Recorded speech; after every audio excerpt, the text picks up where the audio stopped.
Hello and welcome to this episode of Celebration of Consciousness. I am your host, Loreli Drache, and today we are going to have quite a few interactive events for us today. And Charol Messenger will be speaking about her spiritual journey of channeling Jesus and the angels. Jeff will be talking about today about the connection to oneness and being authentic with ourselves. And we'll have Jason Adkins. He is going to be talking about a mediumship and psychic intuitive and how to build those skills. And then we will have Diane Ross doing a past life regression and a beautiful closing lesson by our darling Mr. Rev Ned. So thank you for joining us today and holding space. I appreciate you and the energy that we create in this space. I want to start off with just doing a blessing. So I ask that you call in whatever spirit, team, or energies you wished for us to join with today and bring together at this time. I always call on my guides, my angels, and my ancestors. I ask them to join us today to hold space and love, guidance, healing, and wisdom for all to expand within and grow. Thank you for your energy, your time, your space, and being with us today. And so it is. First off, I want to introduce Charol. Charol is a master clairvoyant, intuitive empath, and multiple award-winning author of Non-Denominational Spirituality and a new memoir, Channeling Jesus. Her 21 book awards include 4 first place. Her oversoul merged in 1975 during an hours-long spontaneous mystical awakening to cosmic consciousness. She talks to us today about how this happened. You may find her many books and YouTube videos at carolmessenger.com, including her new personal dramatic memoir, The Power of Courage, which is loaded with spirituality, plus all channeled from Jesus. And Nadine will be posting all of her books over in the chat for you to explore if you are interested in seeing those. Wings of Light is from the Angel, and 29 of Charol's personal mystical experience with 130 original channel techniques, visualizations in her master workbook, Intuition for Every Day. So feel free to check that out. Welcome today, Charol. We're so happy to have you with us. Thank you, Lori. I'm really grateful. I'll turn it over to you. Thank you. I am Charol Messenger. I'm in Denver, Colorado, and we've had a very dry winter. And today it's snowing. I wish I could show you. It's not, I don't have a window out of this room to show you the snow. It's beautiful. I will share the gist of my awakening experience and include some things that I think will help you personally, because this was all unexpected, and so step by step things just happened. I've made some cliff notes for myself so I don't forget everything. But let's just say that it began in 1969 with the biography of Edgar Cayce, the sleeping prophet. The woman that I worked for at an advertising agency gave me the book, and that started everything. I didn't know, but I drank it. And for the next 6+ years, I read everything I could get my hands on, including all of Ruth Montgomery, Raymond Moody, and in particular, Jane Roberts and the Oversoul 7 series, which was all written from her oversoul. This was the 70s. And I thought, that's really cool. I wish I could do that. Well, you never know what's going to happen. When you wish for something from your core being, from your soul, it comes true. I didn't plan it. I didn't know it would happen, but it did. The awakening. Yes, it was completely unplanned. I didn't go to any classes. I wasn't doing anything but reading books. And there was a lot that preceded this experience, but that will be in the book that I publish at some point in the future. I've drafted it. It was quite a story. But the bottom line is, it was November 1st, 1975, 8 p.m. And I was in my bedroom. It was dark. And I proceeded to fall into what had to have been an out-of-body trance. That's the only thing that explains all of this. I felt like I was in the bed, but the room was dark. So for the next 6.5 hours, I had visions after vision after vision, nonstop until 2:30 a.m. the next morning. It started with many, many, many visions of the Dark One, tempting me, offering me fortune and fame, and going on and on and on and on. And I said, no. Something in me told me, no, that doesn't sound right. And it reminds me of Jesus' temptation in the wilderness. That's what I compare it to. I also feel like this was one of my dark nights of the soul. It was a choice. The thing that was interesting was, as soon as I made the choice and turned my back on it, suddenly the room was illuminated. There was no ceiling, there were no walls, there was only stars in the dark night sky.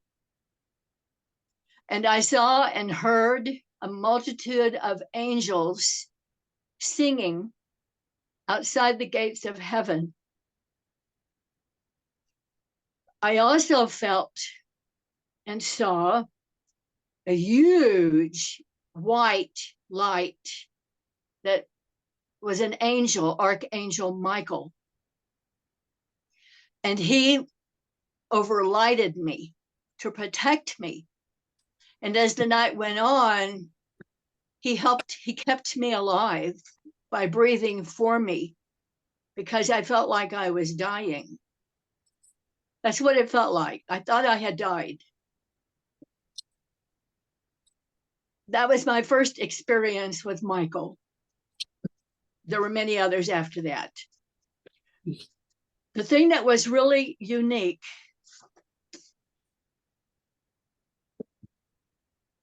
I also saw the earth as a globe. It was night, so every soul on earth was a light. The earth was covered with lights of souls, and all were connected by a string of lights. We were all one, connected. This was when I felt the oneness of humanity and realized this at a deep core soul level. Then visions upon visions upon visions flooded me nonstop until 2:30 a.m. So it went on for hours and hours and hours and hours. I saw humanity's origin, past, present, and very, very, very long future. This was the seed of giving me the information about the new humanity, which we are now in. We have crossed the threshold already. September 22, 2011, I believe is what I believe that's what I have in the books. September 22nd, it was the equinox. For some reason, the equinoxes really get to me and really reach me and energize my connection. But at the time of the awakening, I saw the whole future of humanity, which goes on, millennia. We are a long way from being done with this, baby. We have a long way to go. And basically what I was given was showing me that we are now, right now, in an evolutionary leap. The second time only ever since the beginning of humans. And that was not just on Earth. That was the beginning of humans, which was in the Pleiades. And I remember the first planet. And I have so many stories. But we started there, and for various reasons, eventually moved on to other star systems, including Orion and Sirius. But the thing that was interesting was I first channeled, I think it must have been from the download. All of this material started channeling in 1982. Happened to be, okay, first there was March 5, 1982. It was the day of a 7-planet alignment. 5 days before through 5 days after, I was 100% higher self on the planet, embodied and going, wow, look at this. It was like being not human for those 11 days. And then you come back and you integrate, yada, yada. So bottom line, the awakening, coming back to it, was initially the beginning of an oversoul merge. And it took me 6.5 years to fully integrate that, which is when that thing happened in March 1982. 2 months later in May, I was wakened at 3 a.m. Yes. Somebody nudged on my shoulder and said, you agreed to write these books for us. And it was 2 angels who were on my soul council. And we all have a soul council. And I had signed a contract to write all these books. And so that was the beginning. That was the first draft of all the books, 1982. And as I was still integrating and still growing and still learning, it was not until 1994, long story, but bottom line, rechanneled everything pristine, perfect in May through December 1994. 6 books, all based on the original material, except it came through flawless this time. And those are the books that you now see. Plus, I'm getting new material and it gets easier and easier and easier. So it's a curve. It's a learning curve. It's a process. It doesn't happen like, yeah, there was an awakening and it shifted. Okay, I shifted 180 degrees from one direction to the other. Okay. For the first time in my life, I had a purpose.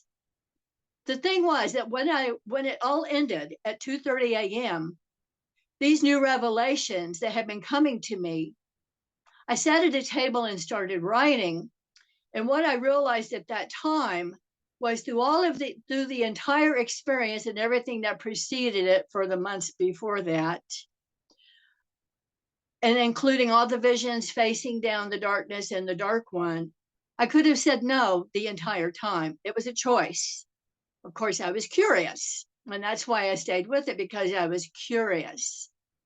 But somehow I had the protection of angels and the divine, and I now know, I didn't know at the time, but Jesus was with me the entire time. And in fact, he's told me since I channeled, he's told me in 2019, a book from verbatim, it's published, no editing at all. And I updated it in 2021, The Bringers of Hope, expanded 2nd edition. He tells us everything about everything in this book. He also told me that he's been with me this entire life. He's my master teacher. And so it was like, and when that happened, that's a whole story. And when that happened, I was just so, I mean, in his presence, with feeling him around me. It changed my life more than ever before. Anyway, the evolutionary leap is something, the new humanity and the new humans is the core of everything I am receiving from Jesus. He told me in 2019 that even though the earlier books I wrote as if from my own higher consciousness, he said, I wrote those books. It was me. He authored everything I've written or channeled. And I just feel really blessed and really honored that he trusts me with his work, because I know how important it is. And my goal, I'm now 78. It only took, 50 years for things to start to kick in. But the secret is never give up. Just keep doing what you do. Keep doing what your heart tells you you must do. Because if you don't, you'll never be at peace. And when you do, there is no other choice. You just know you're doing what you must be doing. And that's your gift to the world. It can be small. It doesn't matter what it is. For example, one of the small things I do that I cherish, 4 years ago, I took in a pair of feral cats. I'm not a cat person, but they needed me. And I've become attached to them.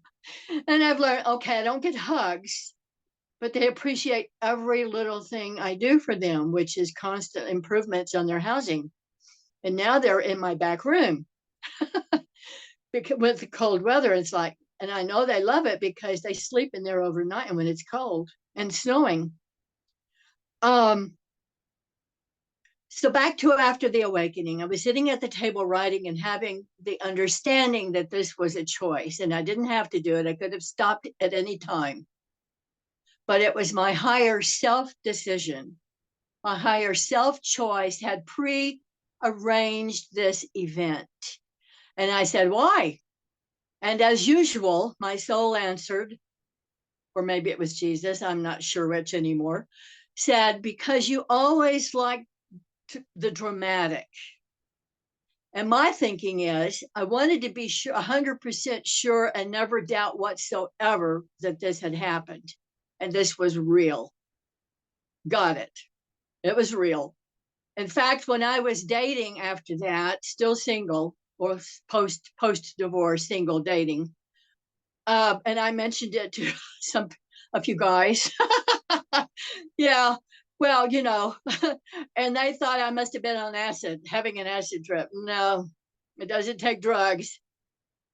When you connect with that higher spirit source, you just elevate to this other dimension. I think I was out of body and I had to have been in a fourth dimension state of consciousness.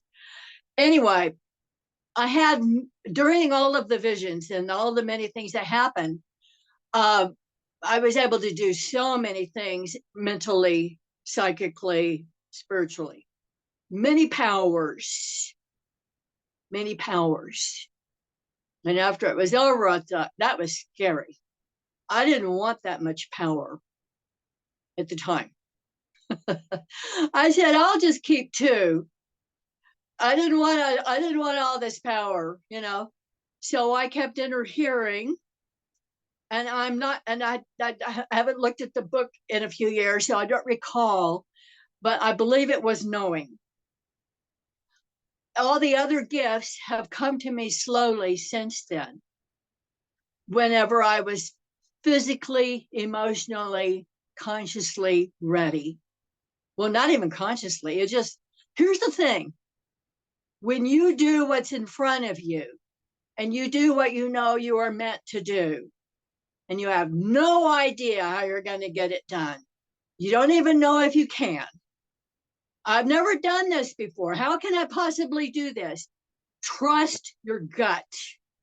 Trust that core in your heart that says, I'm supposed to do this. I simply have to do this and do it. Because when you do, and you take that step, when you say yes, the next piece unfolds on the path right in front of you. You do not know everything when you make the decision. I've had this repeat in real life dozens of times, including quit the job. What do I do for money? Da, da, da. After I make the decision, the da, da, da comes into the mind and says, oh, you could do this or this. Oh my God, I hadn't even thought of it. I hadn't even planned it, but it was true. That happened 3 times after. So the thing is, always trust what you know is right and simply do it. And you will know the next step when you say yes and commit to it. And it all, for me, it's always worked out. The only times I've gotten myself in trouble, 3 or 4 big ones, were when I did not catch the intuition fast enough. So, bottom line, okay. And I'll be, if there's any time left, I'll be open for questions. But I've had a new awareness this October 1st, this year, just, October 1st, like 2 months ago. I was answering something on Facebook and it occurred to me, oh my God, the angst that's been here my entire lifetime is gone. This is gone. The hook, that little thing nagging in the middle of in your chest, in your heart, is just gone. And I hadn't realized that before. What a blessing. It only took my whole life. Well, okay. One was my past childhood trauma. So that's my entire lifetime. Yeah. But I am so relieved. I feel so much better. And the other one happened 30 years ago, or maybe it was longer than that now. Yeah, 32 years ago. But still, I mean, it's been holding me back all these years. And now it's like, well, I'm me now. I feel like me now. How did I do that? I don't know. All I know is every single day, doing what you know you're here to do, doing your best every single day to be there, to do that. No matter how you're feeling or what you're thinking, it's okay to have downtime. It's okay. You don't have to be a type A personality. I'm not. Just keep it in focus. Even if it's just meditation, doing things that help you to feel inspired and who you really are here to be, because you are your best self. We just have to let ourselves be who we are. You're already this person. I'll tell you this, and this I know for a fact, because I remember so much about the original times and the original beings that we were and everything and how it all started. I remember it all, or I channeled it, and then I remember every one of us started out as an angel. You did too. We were all angels. A few decided to experiment. What's this new physical planet? Let's go try this out and check this out. Curiosity. Then that was Perona, the planet. It was the 8th planet in the Pleiades. It's no longer there. That's another story. They got so caught up in the whole physical lower vibration, lower dimension, 3rd dimension. But and then a number of us from the higher original angels decided to go down and help out. We did help. We also got stuck. Some didn't. I did, but it was a choice. but life goes on, and then you have all these memories and all these experiences. And all I can say is just know that you were an angel and you still have that in you. We all have it. That's our original core being. That's who we really are. And it doesn't ever go away. We just have to bring it. We have to awaken it. We are awakening to our original stature and memories of who we really are. That's what the awakening is. So let's see. I was mentioning, okay, the awakening I realized was my third initiation. That's the oversoul merge. And then the thing is, okay, I was recently informed on the September equinox that I channeled it, of course, from the divine, that I'm now in my 8th initiation. I didn't even know there was an 8th initiation on the planet and on the physical body, but there is. It's like, cool. When did that happen? All I know is they get easier because the 3rd initiation, well, that was interesting. And then the 4th initiation, it's like, oh my God. Really glad to get out of that one. That was really hard.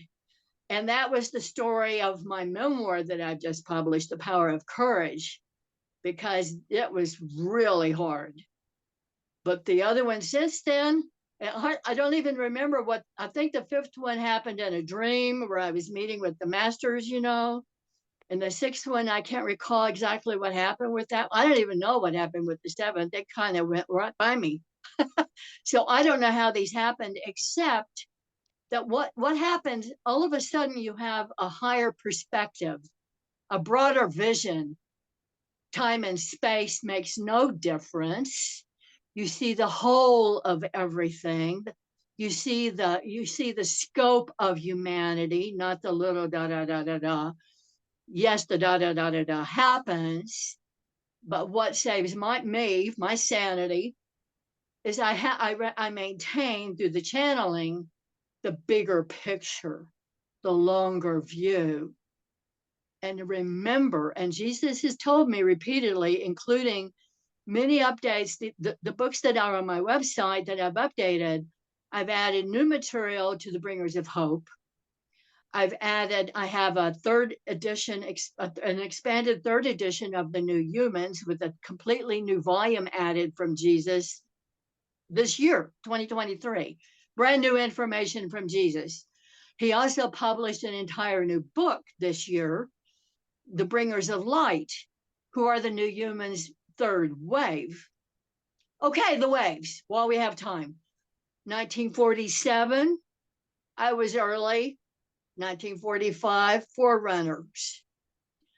Mid-1970s, 2nd wave. 3rd wave, 2001 to 2011. You see who you are? You're the New Humans, guys. All the wise young adults and children, New Humans, visionaries, innovators with good hearts, not stuck in the intellect, not greed, altruism and compassion. We do see, in 1947 is the 4th wave, and there will be another cycle after that. It all began 1945. Yes, so this is all new. We committed to coming and helping this new humanity to move forward. And I know it's difficult to see it. It's really hard. But look at the bigger picture. Look at the little stories of people, children, 3, 4, 7 years old. My God, how come they are so smart? I was not smart at that age. I mean, I wasn't even smart in my 20s. I wasn't even world smart in my 30s and 40s. It took me a long time to get there. But they already know, and they have not forgotten who they are. They brought it with them. You can too. I did. You can. We all are able. And if you're older and you weren't born in this particular cycle, it doesn't matter really. These are the teachers, the ones who came in with a specific teaching goal. But anyone at all can awaken. How? There is one thing that you can do that changes it all. meditation every day, like clockwork. And the secret, there are two things that are secret in the meditation: breathing, the breath. Slow, even, deep, rhythmic breaths are the key to elevating the consciousness. And you know when you're there, because all of a sudden you go, whoa, you get a jolt, or you feel full body chills, some kind of physical sensation, physical reaction, even tears, even crying, can tell you, there I am.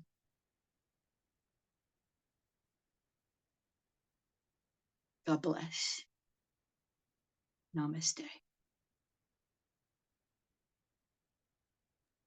Thank you so much for that, Carol. Now we open it up to any questions anybody may have or anything that they would like to share, Carol. You can ask it in the chat, as Nadine said, or you can raise your hand and ask. On my phone, so I won't be able to answer on chat.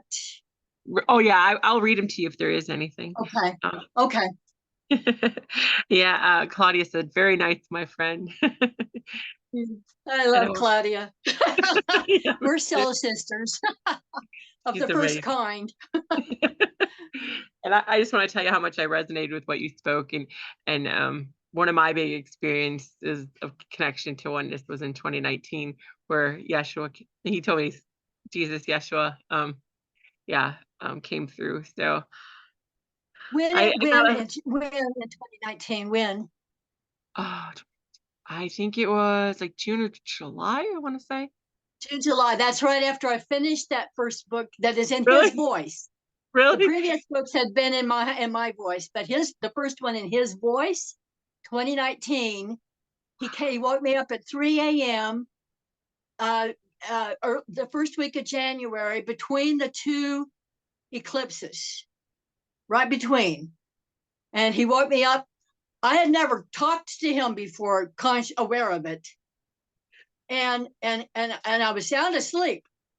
And this voice said, I have a book for you to write. And somehow I immediately knew who it was. I sat straight up in bed and just like, oh my, okay. I went to my meditation room, sat in the deep cushy chair, felt his presence completely envelop me, and I cried. I cried because, oh my God, because I had never felt that before.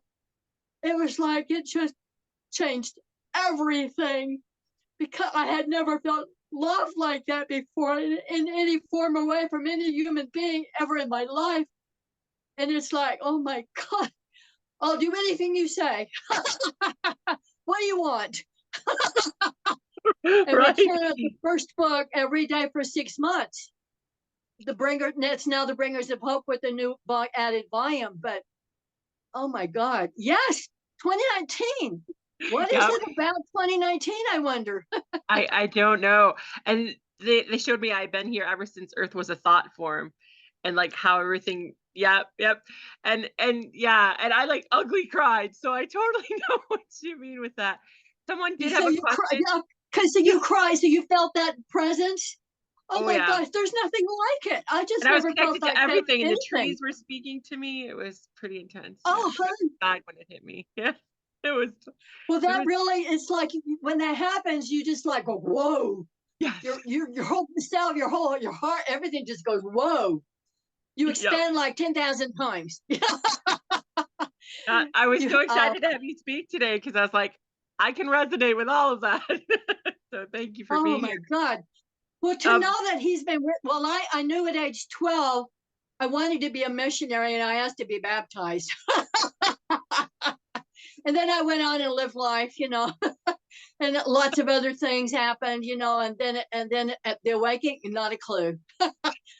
But 2019 is when he spoke to me, and I heard the voice direct for the first time. It's like, wow, really?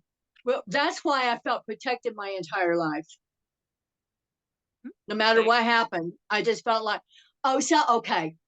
short story, the memoir, the 1992 thing that happened toward the, I was at a meditation with a friend, the only one who showed up is, and I was in her new meditation room, and I felt, and I was in a terrible, I was really terrified. And I felt hands on my shoulders as if someone were standing behind me. At the time, I thought it was my soul.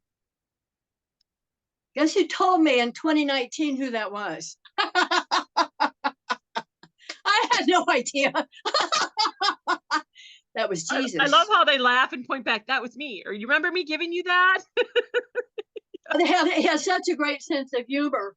Yep. Michael does too. Yes, he does. Have such a warm sense of humor. It's like, oh my, I love these guys. Well, and I see Jesus as a brother. Yes, that's what he told me. Because in all of the material he's been channeling, he says, call me brother. Yes, yep, same. Because he's one of us. He just has more experience, he says. Yep. He happens to have been the first creative being, but that's a side note. Yeah. There is a question for you, hon. Donna said that you spoke of two-part thing for important in meditation, but it seems like you only said one was the breath. Was there a second part? The breath is the most important. The other thing is, if you need help focusing, some kind of, like or something like that, or some kind of a chant helps to bring you back in. And if you can't do it by yourself, use a tape, use a CD, use whatever. But the Om, or the Aum, A-U-M, which is the original, which is what they were saying in Close Encounters of the Third Kind. But that's the other thing. It helps to keep it, because my mind never stops when I'm channeling. It's always got stuff going on when I'm channeling. But once I start, and when I'm meditating, especially when I'm meditating, it's like, my God, the traffic. But and I have a very quick mind. When I get in that focus, I move very, very fast. Like in that tape I did with Jeff Mara podcast, I was talking so fast because I had so much stuff coming in so fast I couldn't keep up with it. That's what happened. It was the energy, but the toning, the channeling helps to keep the focus centered and brings you back if you forget. And just to get, also just rebreathe. Just remember to breathe. Thank you for that. And I wasn't laughing at you. I was giggling because I've even had interviewers have to slow down my tape because, yeah, when I'm channeling, it's so fast. People are like, you need to slow down when you're giving these interviews. And I'm like, well, if they take over, yeah. Oh my God. Well, I was so glad I wasn't channeling today because I can go into warp speed when I'm channeling. And I've done that at times. There are times when I knew I was in warp speed. So yeah, oh my God. When I go back and watch the Jeff Mara tape, it's like, my God, I was talking at 2 or 3 times the normal speed. I don't know how people kept up. It was coming so fast. It was coming so fast. I was just trying to take it all in, bring it all in. Yeah, that's really fun though. I love to do interviews for that very reason. This was not an interview, so that's why I was at normal speed. Mm-hmm. You get me on an interview, look out, because I don't know what might happen. Well, I also know I've done some interviews, and they did turn out really well for television. And I had chills the entire time when I was doing them, which told me, and I felt Jesus' presence when I was in the interview, could feel it. So it's like, oh, good, I must have said the right thing. So it was like half channeling. Yes, I totally know what you mean. And I think the other thing I want to mention for those, for everybody, in case it's not mentioned, I was surprised because I've always thought of myself as New Age, metaphysical. Okay. And so that's why I put it off so long to accept. It took me 30. Yeah. He did channel a book in 1989 that I forgot. Didn't realize that Jesus had channeled because I hadn't I needed to be edited. unlike the new books. But what he says in everything he's doing now, he wants everybody to know, including on the YouTube videos, which are all from Jesus, that he is not writing for himself. He is representing the Council of Light, which is what they call themselves. Other people have called them in the past the spiritual hierarchy. It isn't a hierarchy. And it's all ascended masters of all religions and faiths of our Earth's entire history, including guides, spiritual teachers, saints, whoever, anybody. All of those. He's representing all of those. The Council of Light. He's the voice. So this is not about him, and he's not writing to Christians. He's writing to every single person on the planet who wants to hear it. All of humanity, girls, boys, men, women, all genders, all faiths, whatever. There is no bias. They have no bias. They're not. They don't have no prejudice. They're all good. They're all speaking the same message. Truth is in all things, right? Yeah. Thank you so much for being with us today, Carol, and bringing this beautiful message and such hope to everyone. Thank you so much for all you do. Thank you so much, Lori. I really appreciate it. I just really feel I really needed this too, because health for a very long time. And so that's what, so the invitation, and I'm glad I just went with it, because spirit, no matter what's going on with the body, spirit always shows up. Right. I found that out. Does. And they kept calling to me, ask Carol. I'm like, okay, because I hadn't heard your story. So I was like, all right, here we go. Oh, so, and I have so many stories. Yeah. Thank you, sweetie. You are so welcome, and thank you for showing up in the world. Thank you for all you do. Thank you so much, Carol. Thank you. Yeah, I think for me it's funny because I fall asleep right before. Well, it's okay to fall asleep. I do that. If you fall asleep, you're still in that energy, you're still in that vibration, see. So you may be doing some deeper work, is what I think is going on. When I fall asleep and I'm in the middle of it, I'm still working. So I wouldn't feel bad about that at all. Just see it as part of the process. There is nothing we can do wrong. Well, okay, but when you're doing this, there's nothing you can do wrong. The vibration carries itself. Thank you so much, Carol. Now we're going to move on. There's no other questions. We're going to move on to Jeff. And I just want to, Jeff has been in tune and connected to the collective consciousness since he was about 11 or 12 years old. His skill set includes being certified as an advanced clinical master hypnotherapist. Among trainings completed is the NLP training, and participated and completed all phases of master training as a certified Reiki master. He's proficient in aura and chakra reading and pendulum reading. He can provide remote Reiki sessions and lead discussions of practical mysticisms related to contemporary society, connecting with ancient knowledge, or lead discussion of the Atlantean and Lemurian society preceding the Aztecs and Incas, but not from a cerebral perspective or the links between humanity and the celestial ancients. He also offers mentorship, guidance, and transitioning between 3D and 5D consciousness. Jeff helped ghostwrite with his wife the book, Jeanette's Little Book of Feng Shui, and is well-versed in the art form.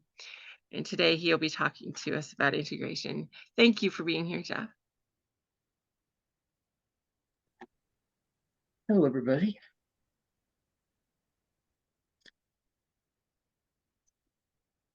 Well, I get to follow Carol in an amazing presentation. I love it. And as she was finishing, basically have Buddha, Krishna, and Jesus doing a lot of refocusing with me and repositioning, and they had to change how I'm positioning my laptop to see better, all kinds of different things. So I'm like, okay, I'm here for the ride. I don't have to know anything. Okay, so here we are. Now, as far as I can tell, and my main challenge here is to be sitting in a way that you can see me and talking the way you can hear me. That's the main thing I got to do. The rest of it just happens. So what I'm here for is to connect with you and to resonate with you on authenticity. Now, the chances are there isn't anyone here. So, as I was starting to say there, that I'm pretty sure that everyone here is familiar with authenticity, with being themselves, with how to do that. There could be someone who isn't, but chances are that everybody here is. So I'm not here to teach you anything, educate you. I'm not here to do any of that stuff. I'm here, as Loreli would say, as remembrance guide. So that's what I'm doing here. So the first thing that goes through me is we see all kinds of ways that people present themselves through podcasts, videos, posts, replies, etc. And everybody has their own way of being themselves. And my first purpose is there is no right way. There just isn't. So for anybody who goes into their head saying, okay, so how do I do that? How do I be me? How do I be authentic? What is that? First thing is to be aware that you're having those kind of thoughts, getting very cerebral about it, and that's not the direction to find it. So for any of you who are like, okay, how do I navigate this? There's only one thing to do. Go within yourself. There is nothing else to do. There's nobody out there, closest friends, family, anybody in the world on the internet. There is no one who can tell you how to be you. There just isn't. They'll have all kinds of beliefs about it, say all kinds of wonderful, beautiful things that, oh yeah, that's right. But nobody can tell you how.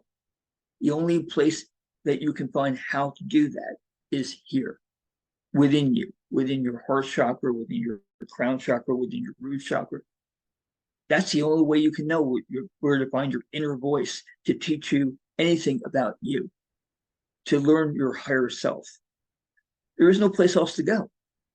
No matter what you read, no matter what you listen to, it's somebody else's perception. So I'm here basically to guide you in that area. Not to teach you anything, just to remind you. So first thing is just to be very aware within yourself that you already are you. The only thing that limits being authentic is blocking that. Nothing else does. So I'm just keeping it simple with you. That you want to be authentic, you want to be real, just let go of everything else. Ain't nothing to do. So when you have thoughts of how do I do that, the only thing there is to do is let go of those thoughts. It is when you do that, in being you, in letting go of everything else, letting go of everything that has limited you, letting go of limiting beliefs, letting go of beliefs of what you can and can't do. When you let go of that, where you end up, where you find yourself, is you. That's the only thing left at that point. Nothing to figure out about it. Like, oh, here's where I am and who I am. That's where you find yourself. And when you do, there's opportunities that come next. One is to discover, who am I in relation to everyone else? What is my truth? What is my place in the world? What is my role in the world? What is my purpose here?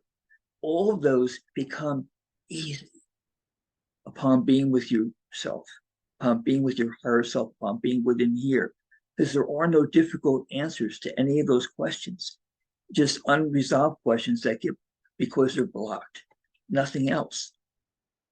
So you want to be authentic, just be with me.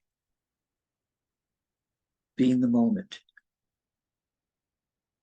Don't hold on to anything. Don't wish for anything. Don't try to be anything. Don't wonder if you should be something else, or who you should be, or what's going to happen. it will unfold. Each moment as we go is our future. Every moment is. Who you want to know what's going to happen in the future? That depends upon whether you want to know a moment from now, 5 seconds from now, a minute from now, an hour from now, etc. Because all of that is going to unfold the future. Each choice we make becomes our reality. Every choice. And every choice we don't make becomes a separate or parallel reality that coexists. Every choice goes there. Every choice. And every choice defines who we are and how we see ourselves. And if we recognize our choices, who we're being in the moment, it's done. All there is left to do, being your moment, being the next moment, be whoever you are in that moment. It may keep changing. Be whoever you are. Don't try to understand it. Don't try to figure it out. If you want to do those activities, that's fine. But just be aware that those activities are separate from who you are. And they can be valuable. We do live in a world in which we need to figure things out, understand things, do a lot of things. We live in that world. But that is separate from being who we are, from being who I am. My life, when it comes to work, is not like this. I'm a bureaucrat. It's what I've been doing that for 30 years. And that's what I do when I'm being paid for what I do. So, but that doesn't change anything. Is being who I am doesn't require that I do anything about that. It means that when I'm not doing that, that I be me. And when I am doing it, I'm always in a position of, okay, clearing my head, or frustrations with the computer, frustrations with programs, etc. Just, okay, I keep coming back to being me in those moments. Relax, breathe. Breathing is one of the most essential things we do in life, and one of the things we miss most in life. When we get tight, uptight, tense, trying to do something more, trying to do it faster, trying to be more, trying to get it right every time, that's not being. That's blocking ourselves. Just be you. When I have those experiences happen, I keep coming back to my breathing. And when I breathe, it clears my head. It doesn't take more than that. My head goes crazy sometimes when I'm at work with trying to figure things out, trying to do things. What works? Breathe. For those of you who aren't acquainted with this part, when you breathe through and clear your mind, you can't help but go through all that other stuff that you have going on. It's going to melt away. That's just how it is. So when you have everything going on with you in life, from people, from everybody you know, family and friends, etc., and various things that happen that are unpleasant or difficult to handle or stressing you out, whatever it might be, breathe. That's all you got to do.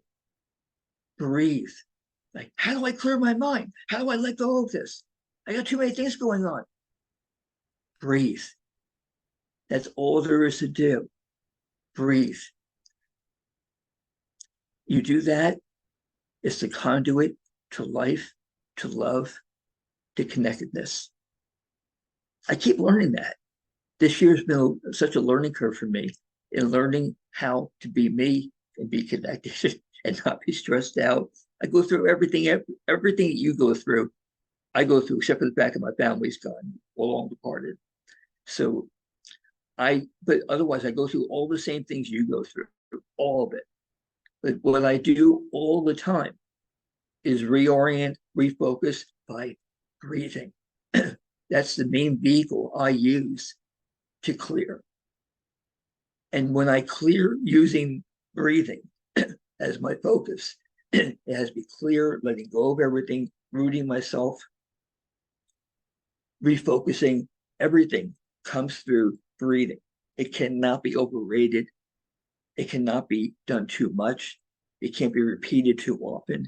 Any of that. Just be in the moment, breathe, everything will be fine. It may not be fine around you. Your circumstances won't necessarily change.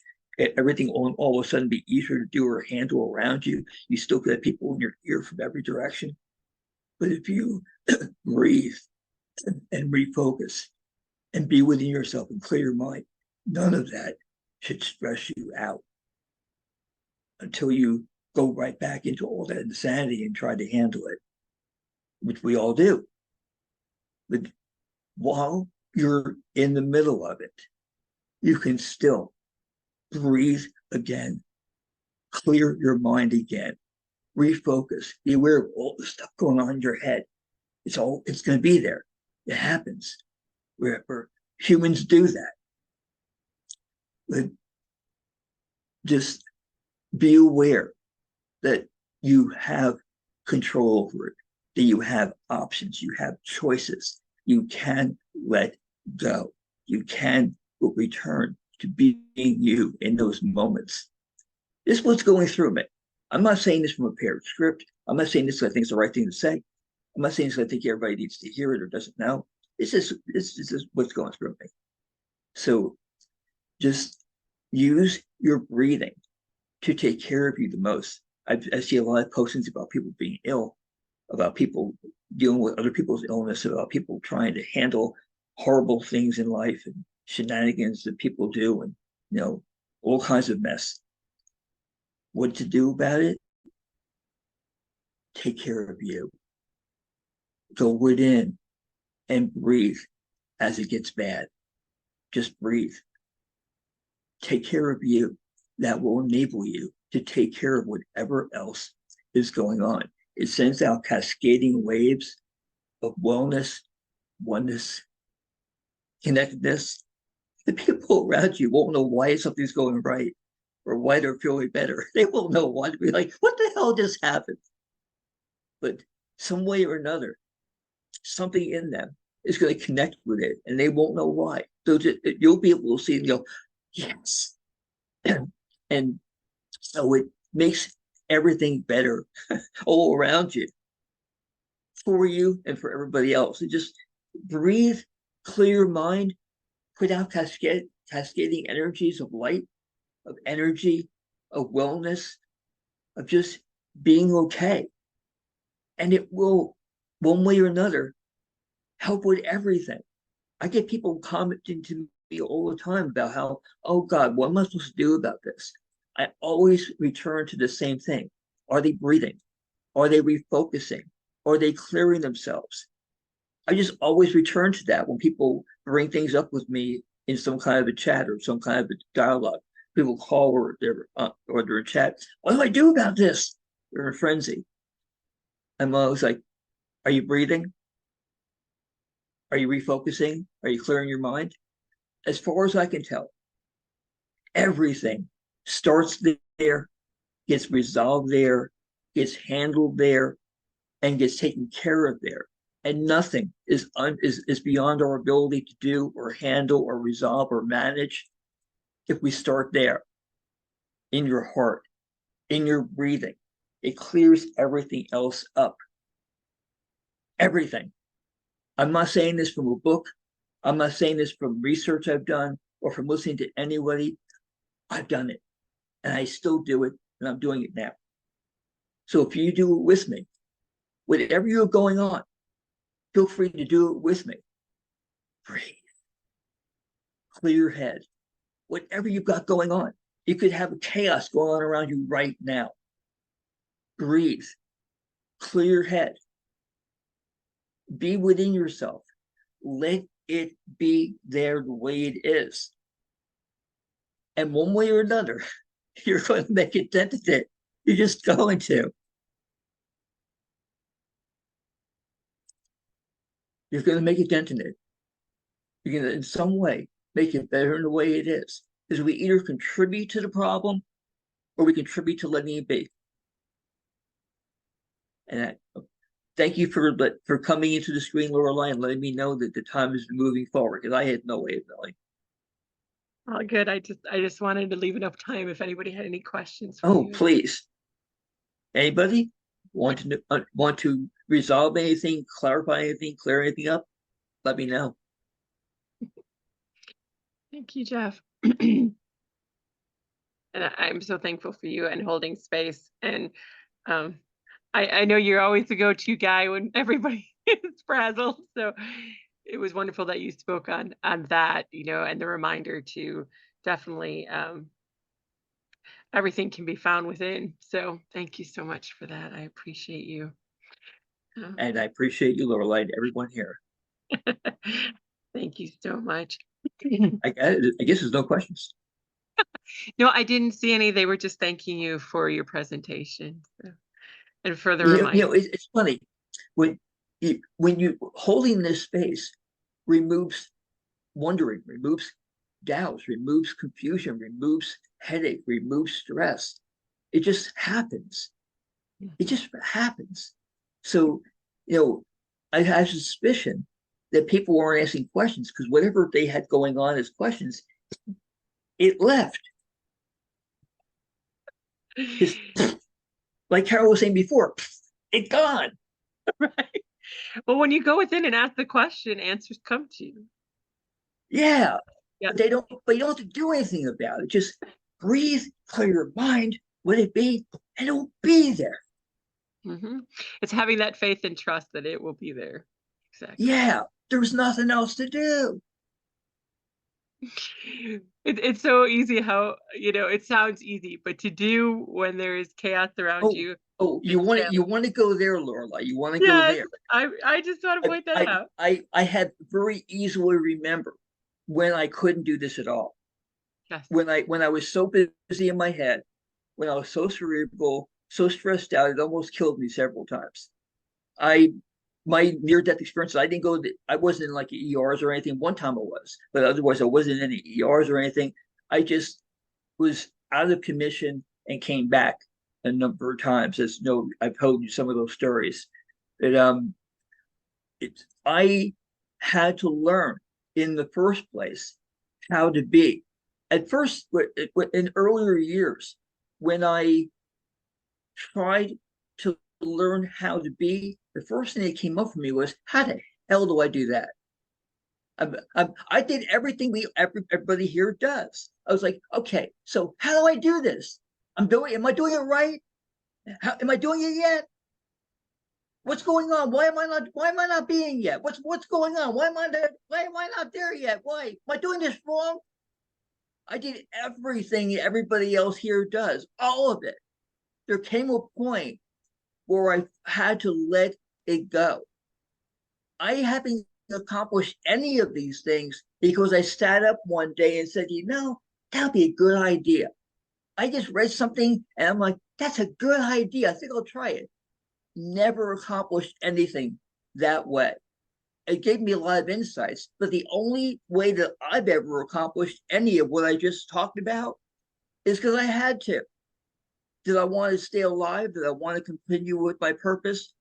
I had to do what I did. Like when I was transitioning 5 years ago after my wife died and into all the things that I've done since that time, all of it was I had to. It was, do I continue to struggle? Do I barely stay alive? Or do I find a way forward to be healthy, to be clear? I did these things that I had to in my case. I didn't have a better choice. I had to find a way. And eventually I managed to clear my head and let go and be. That was one of the hardest things I've ever done in my life when I found a way to do that. Getting past my ego and past my clutter and past the cerebral, one of the hardest things I've ever done in my life. I had to find a way to do it first, but I did. For those of you who are like, but how? If the only thing there is to do it is just to do it. I went through the same thing, but how? I went through all of that. Eventually, there came a point where I was in meditation, which I had to find a way to even get good at meditation for that matter, because I wasn't very good at it. And I was like, I had to find a way in. I just had to, and I found it. I got there. And from there, everything else worked. But the first step is letting go. And breathing into meditation is letting go. First step. And until you let go for real, everything's up here. And there was just more thank yous, and especially for the bit of wisdom of you either contributing to the problem or letting them be. So and that's a very good insight. So thank you so much, Jeff, and for holding space with us. This is all. It's always the case. You're contributing to the problem, contributing to the insight, and contributing to resolving. You're contributing to something. The question is, what are you contributing to? And do you want to shift and change and manage that? It's always there. Very true. Thank you so much for your wisdom. Thank you. And Love holding you. space. I love you too. Thank you so much, Jeff. Now we're going to move on. We have Jason. Jason is going to be talking to us about psychic mediumship. Jason has always been drawn to the mystic, supernatural, or psychic phenomenon. He was always sensitive to the emotions of others and had, quote, normal experiences with dreams and feelings, but dreamed of being psychic. His dream is now a reality. At 22, he started having after-death communication with his grandmother, which opened him up more to the spirit world. His abilities expanded exponentially over the past 5 to 6 years. He's not fond of labels, but he uses his psychic intuitive mediumship abilities to help others. And he has a passion for creating beautiful art of people's guides and higher self. And Nadine will put his contact information there for you. But welcome so much, Jason. Thank you for holding space with us today. You're welcome, and thank you for having me. I'll try to keep it quick and concise, but I tend to ramble. First and foremost, if you are interested in developing, right, there's tons of ways to do it. But the first thing is to know that this is a natural ability. You are already connecting to energy. Again, I don't like the labels of things, but you're already psychic, right? This kind of goes back to what Carol was saying. If you are wanting to connect and you don't feel as though you are, ask the universe. Tell the universe that you are ready, that you want to reconnect to those natural abilities that you have. People tend to get so caught up in the labels of things, right? Like clairvoyance, clairaudience, clairsentience. Think about it this way. In your physical life, do you navigate by one sense alone? No, right? They all work together. We use our sight, we use our sense of feeling, our smell, touch, or our knowing. And typically when people start out, they're like, oh, I want to be clairvoyant. I want to be clairaudient. But your psychic senses work on a level above the physical senses. So they're all working together. But just like our physical senses, one sense may be stronger. You may need glasses, right? You may have to have a hearing aid. And so your psychic abilities or connecting abilities, one may be stronger than the other, right? But it doesn't mean that they all aren't present and working together. I always like to say that imagination and intuition are sisters. Remember when you were a child and you would let your imagination run wild? Give yourself the freedom to do that, to play. We lose as adults as we get older, and I get it. Bills, work, outside life stuff. We tend to lose the innocence of imagination. And therefore it blocks our intuition and our knowingness. We are divine beings, and we're connecting back to that divine sense. First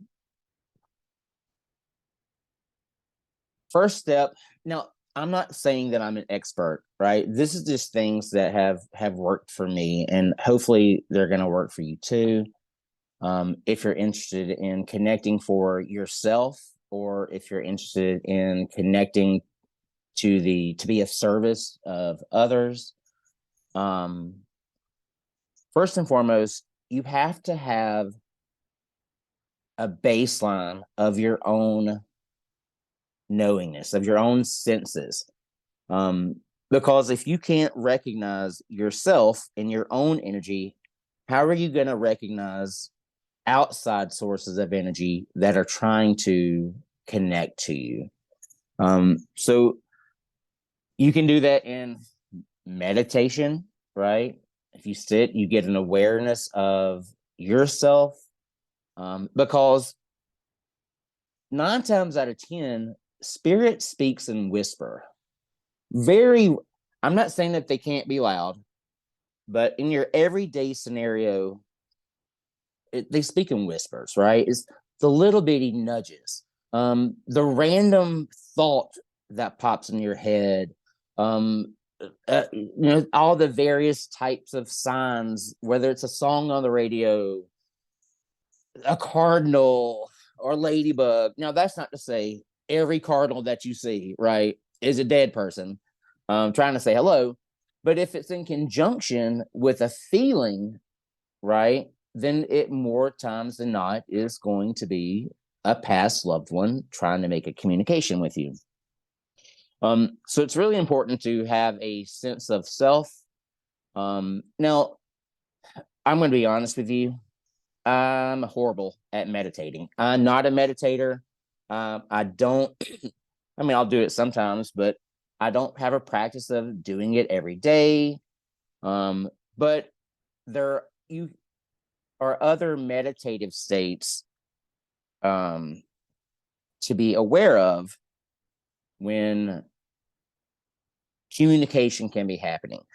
For me, it's in the car when I'm driving, because I'm relaxed, but yet I'm focused on the environment. I can't tell you how many times I've had somebody pop in the car, washing dishes, right? Those daily activities that we don't really put much thought into, and we allow ourselves to relax. It could be you going on a walk, right, in the neighborhood, washing, doing laundry, vacuuming. So in those instances, just be aware, right? Now, there are a lot of different tools that you can use. You have tarot cards, pendulums, automatic writing. When's the last time that you just sat down and wrote something, right? If you have questions to the universe, get a notepad, write down your question, and even if you feel like you're answering the question, continue to write, right? I think that that's one of the most common ways that to get your questions answered. Now, when I say use tools, I don't mean, I'm going to take tarot, for example, right? I'm not saying get the book and read every card definition and memorize the book's definition to the cards, right? But what happens is sometimes we need something to focus our attention. And using cards can allow your imagination and intuition to work together, and you therefore interpret the cards, or you come up with its own meaning. Look, if it says this card, 5 of Cups, I guarantee you, if you read 10 different people, the 5 of Cups is going to mean 10 different things, right? it's not going to be the definition that's in the back of the book. Journaling, get a diary, just start keeping track of your thoughts. Because you don't realize how many times something comes through. They're always communicating with you. Okay, so journaling is a good way to keep track, and then you can document repeating things that keep coming up. Allow that, what is that, free form or free thought writing.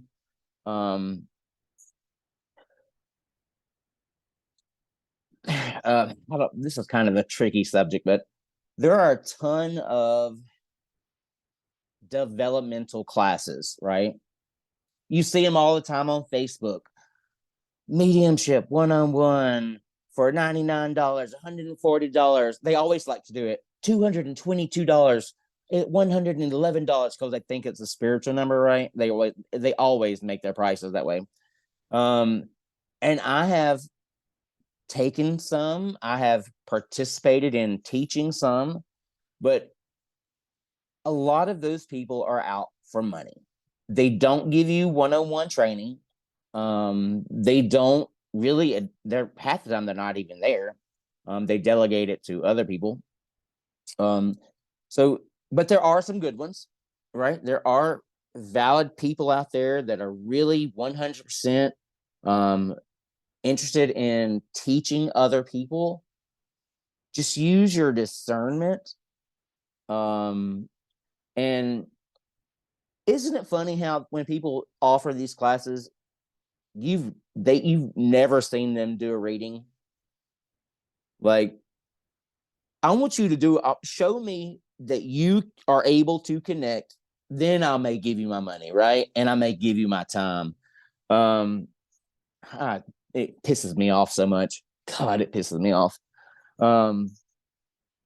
So many people are out there just trying to make money. Okay. Let me say this too. Just because you develop, first and foremost, it needs to be for yourself. It absolutely needs to be for yourself.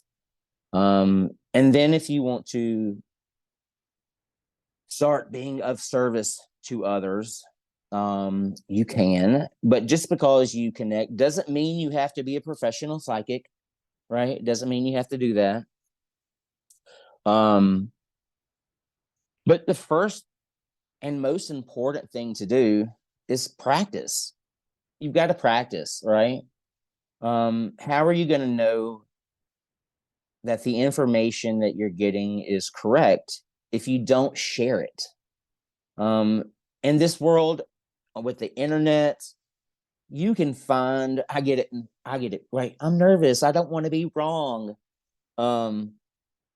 You can get a complete stranger on the other side of the planet that you will never have to talk to again, right? If you just bombed. But bombing and getting it wrong is part of the process, right?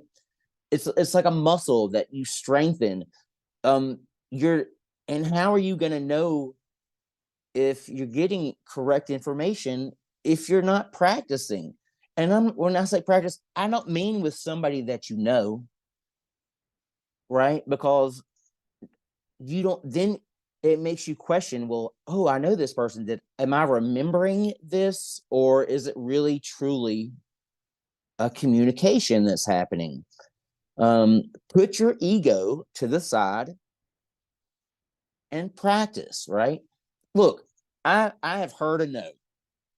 Okay. I have heard no before, but you get to the point to where you realize, when you are getting correct information. And even if the person across from you says no, you know that it's right. You may be interpreting it wrong, or maybe they just don't know they don't know the information, right? They may not know it yet. I've had tons of people come back a day later, 2 weeks later, a month later. Oh my God, remember when I told you no? I found out you're right. And I'm like, I told you.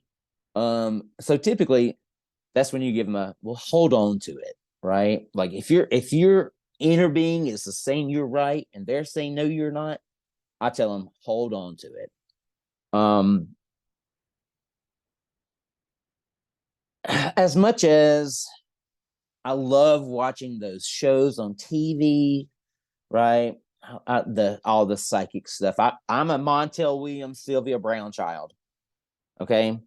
I love me some John Edwards, some Tyler Henry, Monica the Medium, all Teresa Caputo, all of the above.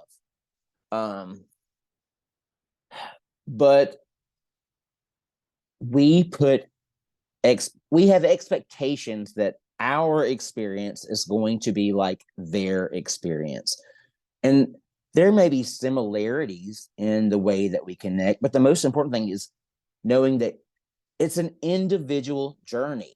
You are going to have an individual experiences. There may be some commonalities, but spirit will speak to you in a different manner that they speak to me, right? So it's one of those things to where you can't really get the knowledge or the experience unless you, well, let me take it back. I can't say that. Don't base your experience off of my experience.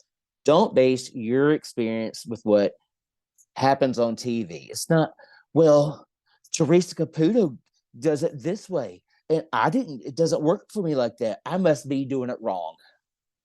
No, you have an individual experience. You've got to learn what your experience is. Like I'll give you an example. The way that they communicate with me, sometimes I'll get a sense of energy above a person if they're older, like if it's a parent or grandparent. They'll stand to the side if somebody like a brother, a sister, a husband, a wife. Up and over is like an aunt or an uncle. Below is like a child. That's just the way that they differentiate who they are to the person that's sitting there for me. And it may not happen that way for you. That's why it's important really to get an understanding of how your team or how individuals are going to communicate with you.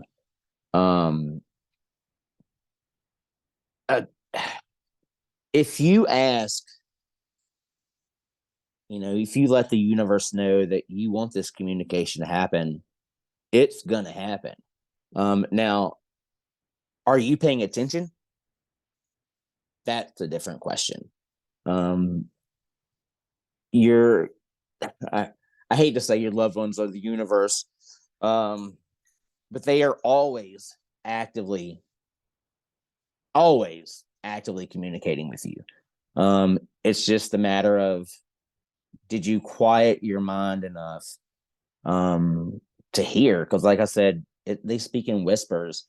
Very rarely is it this symbols going on and this big loud to do.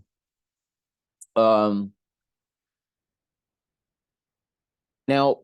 when you open yourself up to energies, there is something to be said about protecting yourself and protecting your energy.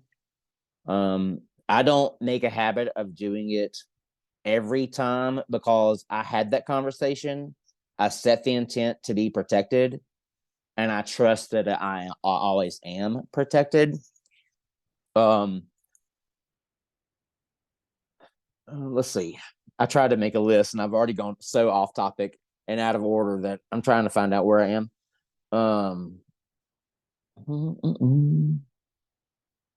Practice.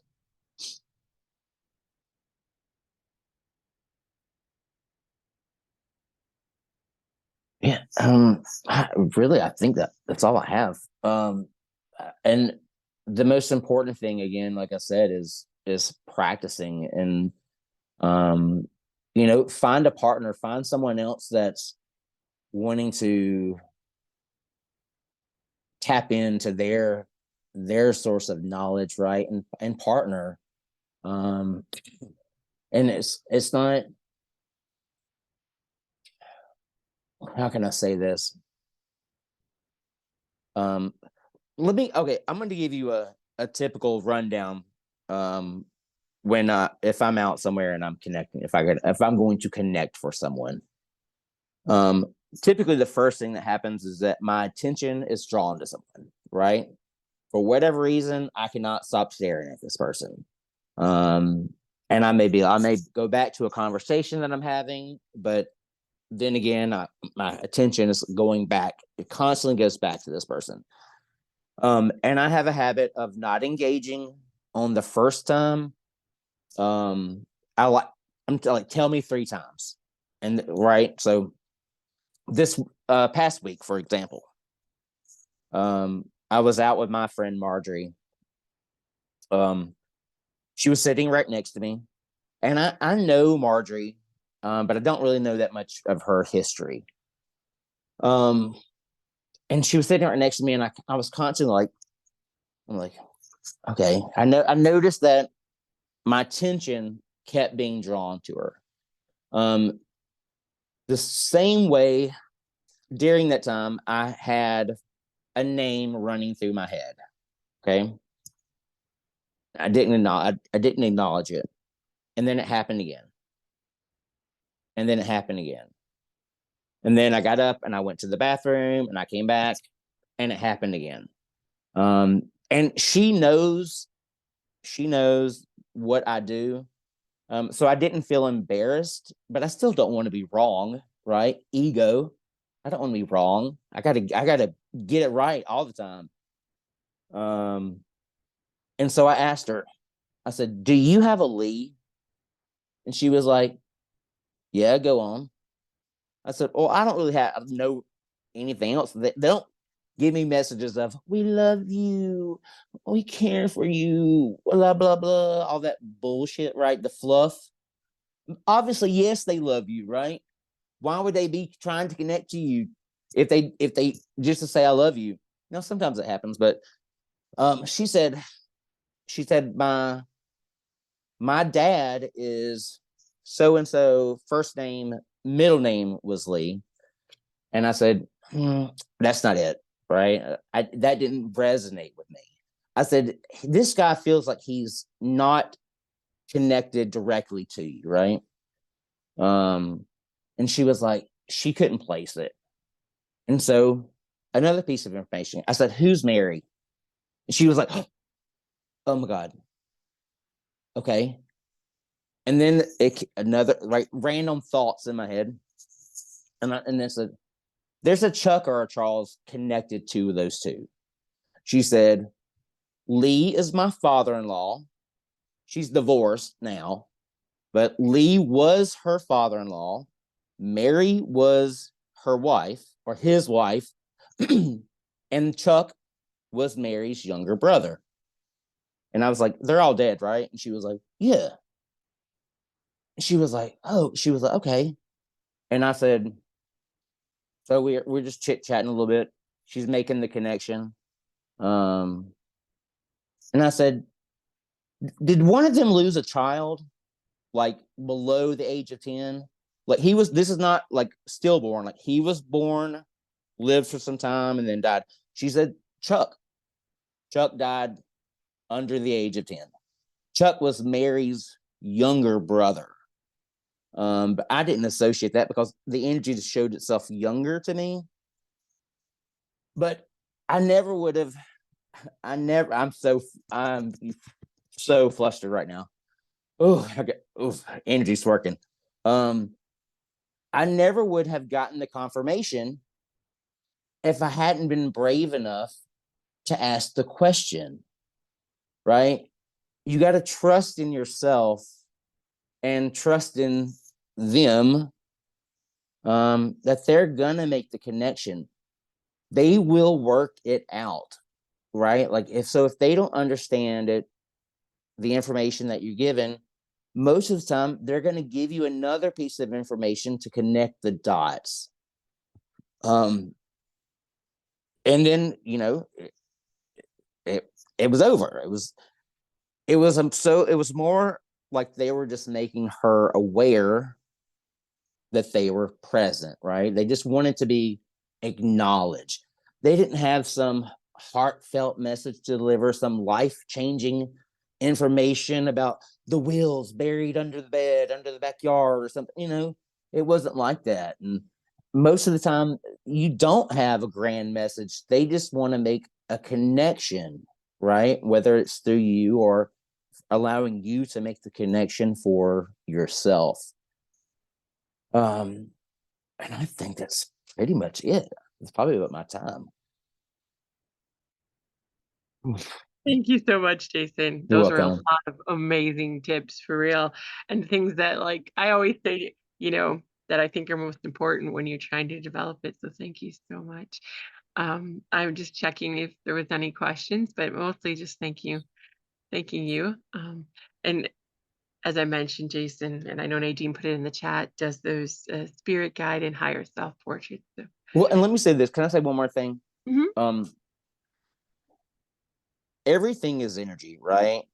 There is a natural progression. So I've connected to animals that crossed over, then that turned into connecting to this galactic type energies. It's all energy. They all communicate the same way to me. Angelic energy. There's a natural progression, and I think that typically it starts with our dead people because that's what we're more familiar with, and we have a need to connect to them. So don't be surprised if who you connect to starts expanding. It's a natural progression that just takes place. Oh, definitely. Thank you for that. And also, you know, like I found, and I'm just curious for you, like sometimes I need that initial validation. Like if you don't validate the energy, nothing more will come through.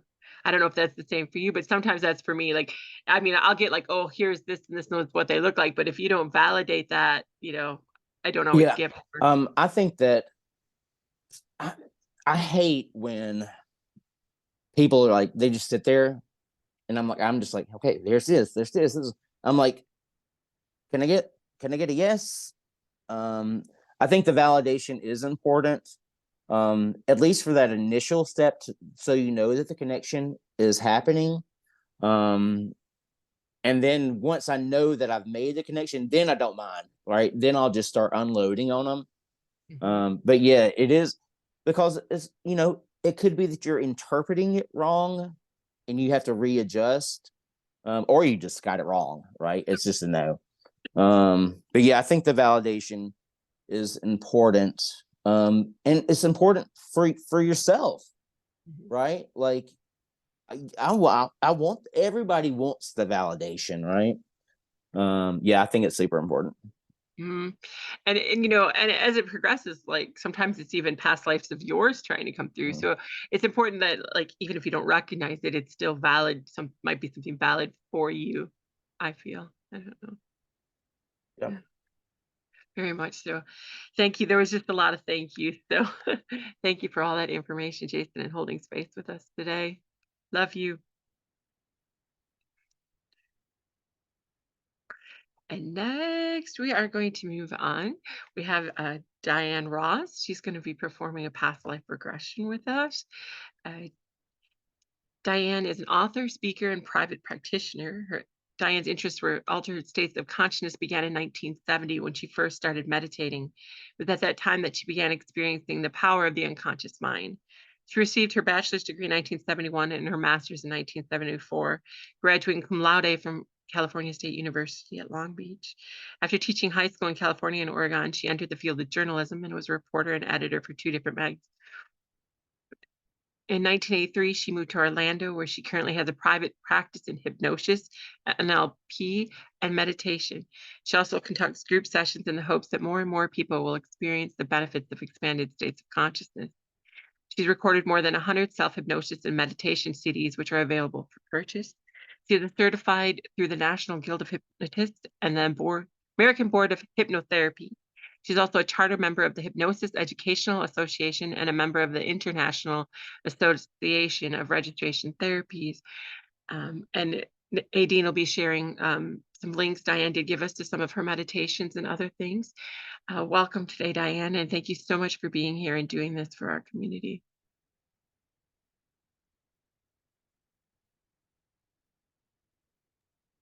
It is my absolute pleasure. I am just delighted to be here. I think if I could rewrite my bio, what I would say is that I love helping people connect with their authentic self. I love helping people have spiritually transformative experiences. That's basically what I do. And so today we are going to do a past life regression. And I like to help people actually having the experience of these spiritually transformative experiences. So what I would like to invite you to do when we get started in just a moment, I just want to give you a little preface.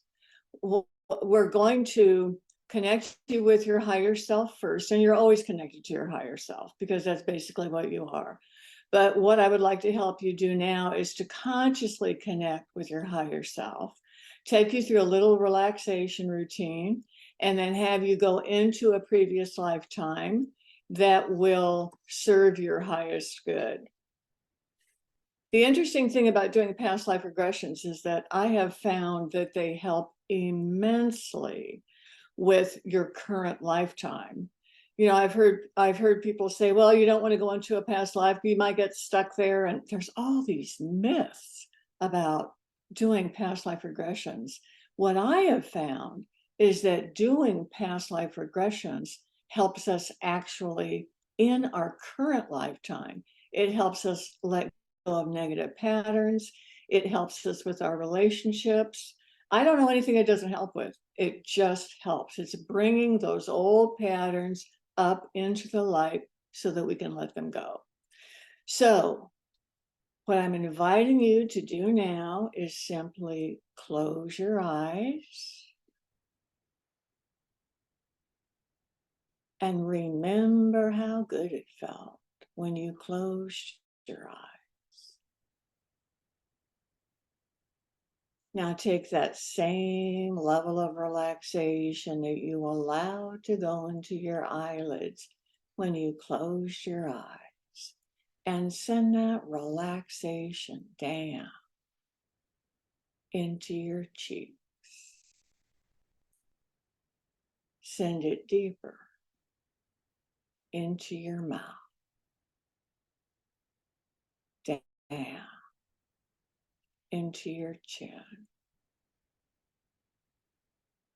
Allow the relaxation to enter into your jaws so that your jaws are slightly open with comfort. And allow the relaxation to enter into your tongue so that your tongue is resting gently in your mouth. Feel how good it feels to allow all those muscles to experience comfort and relaxation. And now send the relaxation down into your neck, deeper into your shoulders. Feel how good it feels to allow the muscles in your neck and your shoulders to loosen up, to soften, to unwind, to let go.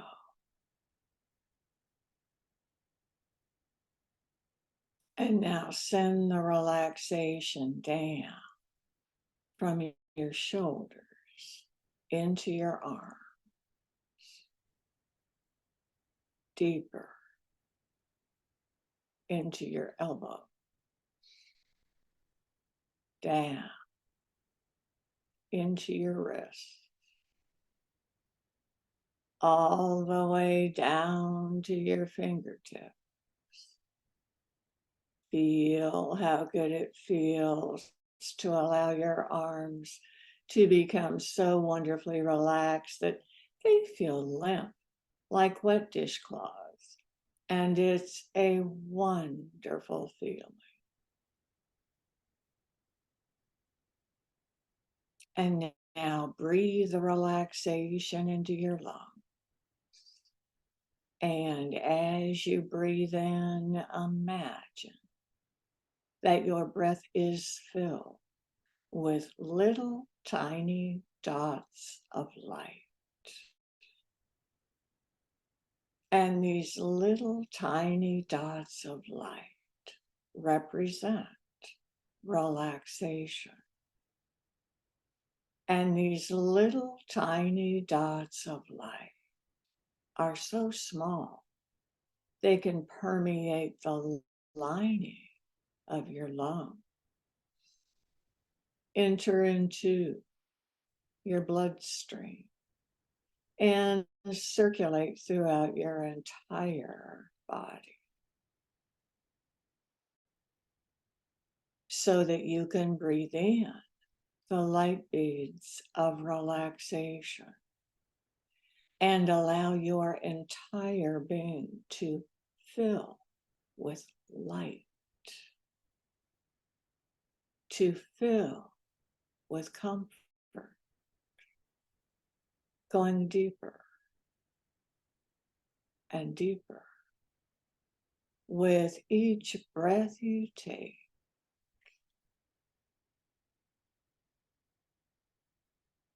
And you can send the relaxation down from your lungs into your stomach, deeper into your abdomen, down into your legs,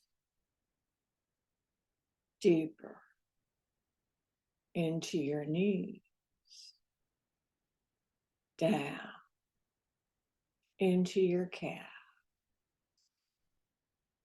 deeper into your ankle, all the way down to the tips of your toes. Feel how good it feels to allow your entire being to experience this wonderful state of comfort and relaxation. And now use your imagination and imagine that you are in your sacred place. This place could be real, this place could be imaginary, but this is a place where you are so comfortable, so calm, relaxed, at ease. And you're relaxing in your sacred place. And I want you to become aware that floating down to rest beside you is a beautiful golden glow. And inside this golden globe is a symbol for your higher self. And on the count of 3, you can allow the golden globe to open up and allow the symbol for your higher self to emerge.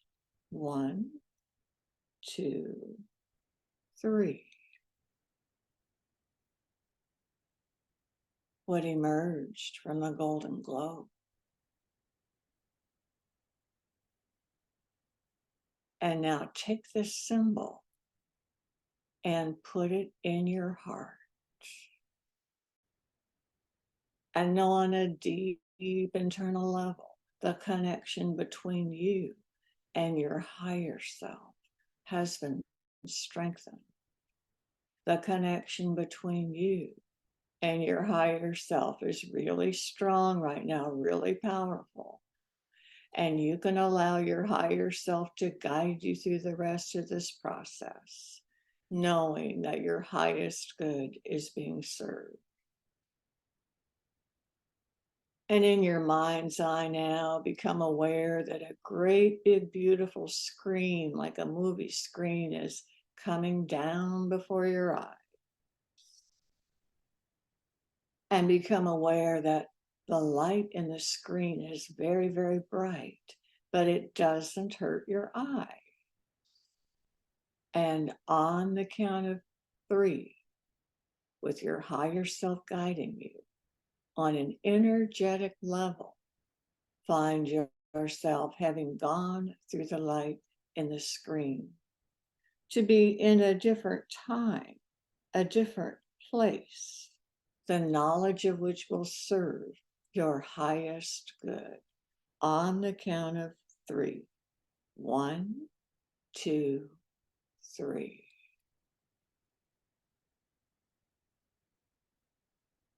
Now you're through the light in the screen. You're in a different time, a different place. Become aware of your feet. What are you wearing, if anything, on your feet?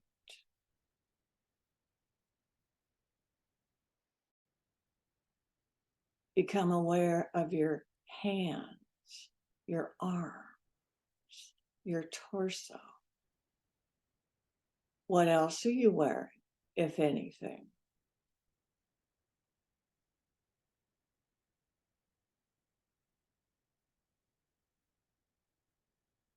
Are you inside or outside? Become aware of your surroundings.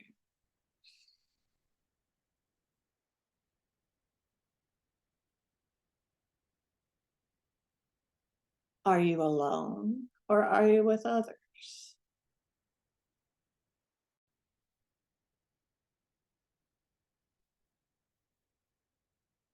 About how old are you?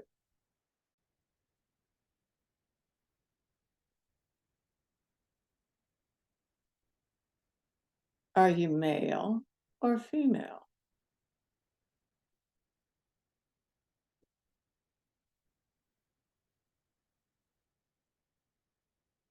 Become aware of your geographic location.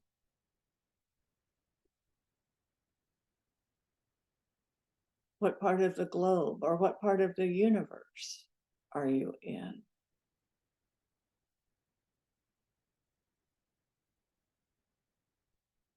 And on the count of 3, allow your name in this lifetime to pop into your mind. 1, 2, 3.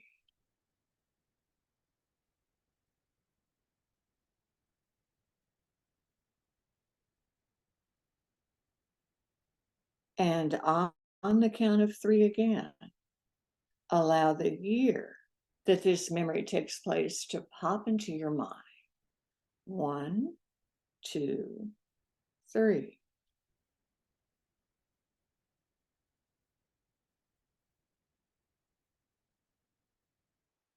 And now on the count of 3 again, move forward in this memory to a significant event. 1, 2, 3. Now something significant is happening. Allow it to unfold.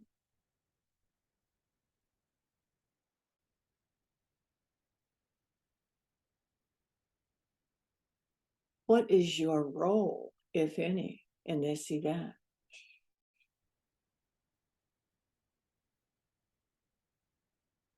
What is your reaction?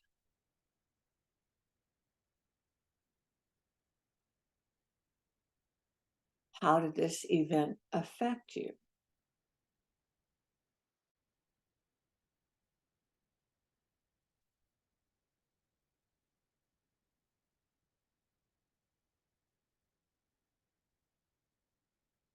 And now on the count of 3 again, move forward until it's right before the time that you're ready to cross over and make the transition we call death. You haven't made that transition yet, but it's right before that time. On the count of 3. 1, 2, 3. Now it's right before you're ready to cross over. About how old are you?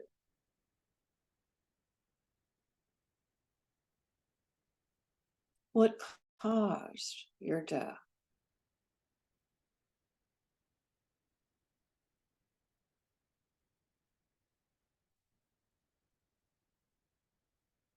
And now on the count of 3 again, find yourself having left that body and entering into the ethereal realms. 1, 2, 3. Now you've left that body. You're in the ethereal realms. Is there anyone there to greet you? There may or may not be. Either one is okay. If there is someone there to greet you, does this entity have a message for you?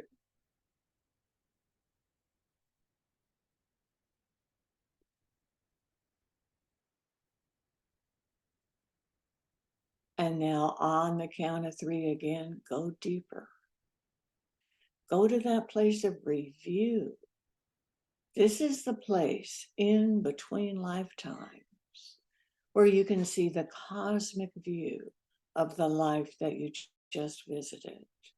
This is the place you can invite your guides, your angels, and any other positive forces to meet with you there to help you understand, to see the big picture of the life that you just visited. On the count of 3. 1, 2, 3. Now you're in that place of review. This is the place where you can see the cosmic picture, the big picture of the life that you just visited. From this vantage point, look at that life. Look at that lifetime. What did you learn being that person in that lifetime? What were your life's lessons?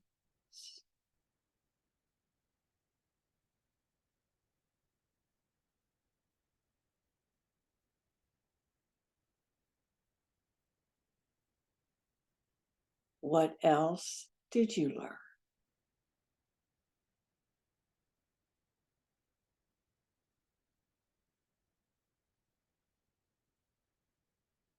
What else did you learn?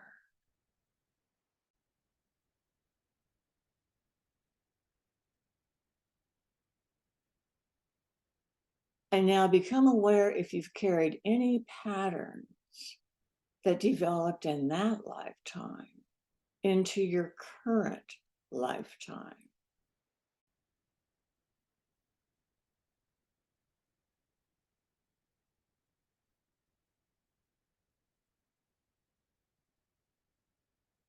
Any other pattern?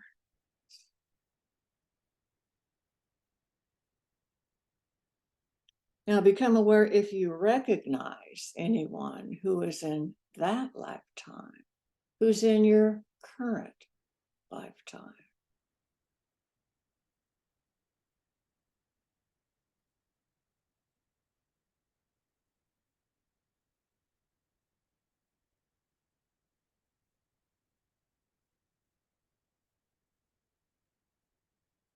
And now if that person in that lifetime could say something to you now in this lifetime, what would that person say?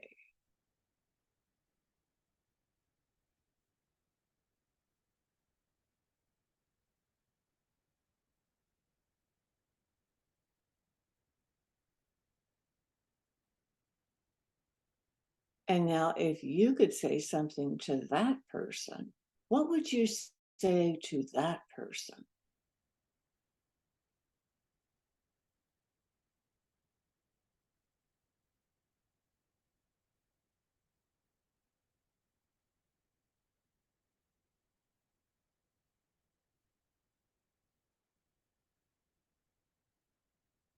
And now, why is it important for you now to be aware of that lifetime?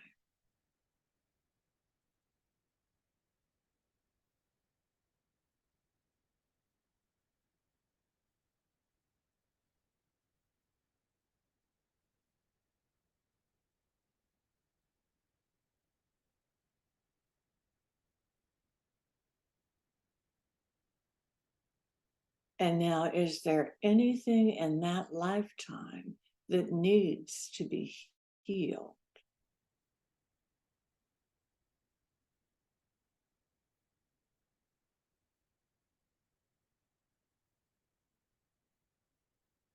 If so, what do you need to do in order to heal that?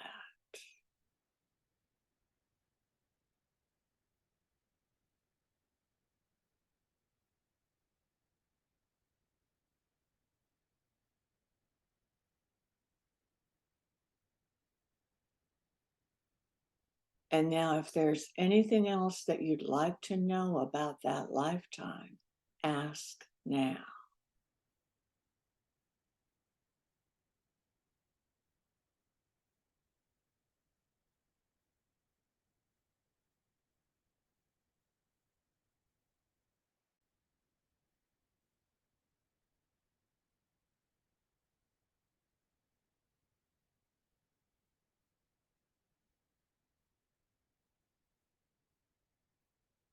And now, on the count of 5, you can find yourself back in your room, leaving any and all negativities in the past, bringing with you the love, the lessons, and the learning.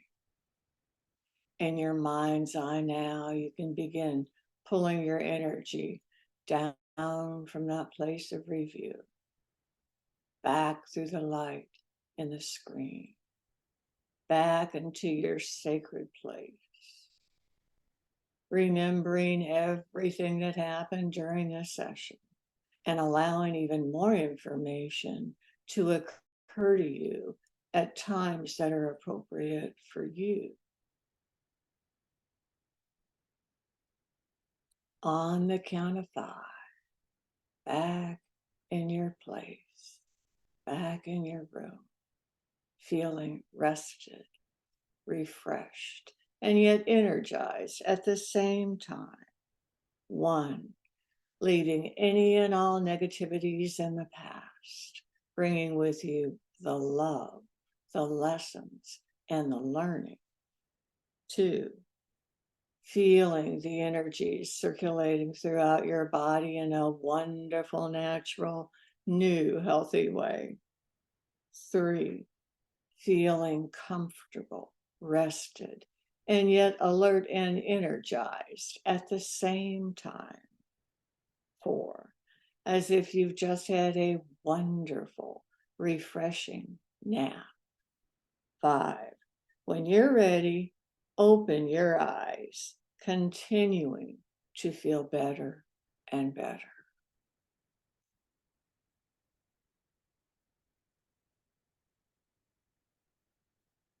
Welcome back.